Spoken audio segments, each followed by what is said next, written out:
ไก่แล้วพี่น้องไก่จะได้ลำหน้าแล้วกะหน้าประตูใหญ่พี่น้องหน้าประตูใหญ่เฮากับใกล้แล้วน้ำก็มีพร้อมเรียบร้อยน้ำเนาะอยู่ผู้ขาดแต่กะนี่ก็รออีกสัก2 ทิศหนึ่ง2 ทิศนี่ก็ลุยได้แล้วนี่เนาะ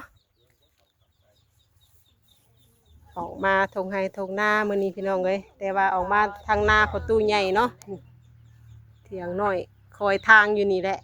มาดูเลยหน้าไก่แคมทางมาทางนี้อีกอะพี่น้องเลย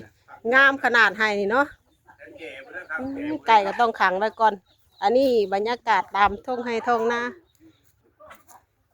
พี่น้องเลยตานี่เพิ่นดิวานน้ำตานี่ตาเมื่อกี้นี้เพิ่นวานพงป้าตอนนี้ก็ยาวกว่าเมื่อกี้นี้อีกเนาะไก่แล้วเด้อไก่แม่น้องวีสิได้มารับจ้างแล้วพี่น้องเลยไก่สิได้ไก่มารับจ้างถอนก้าแล้วทางนี้บรรยากาศเขียวงามเลยตามธรรมชาติทุ่งไฮทุ่งนาพี่น้องเลยน้ำเพิ่นก็มีเลยได้นาบงนาทามเพิ่นก้าเพิ่นก็ใกล้แล้วคือหน้านู่นนี่ก็แปะได้แล้วนี่แต่ว่าตอนนี้ยังสั่นอยู่รอใจอีกจังน้อย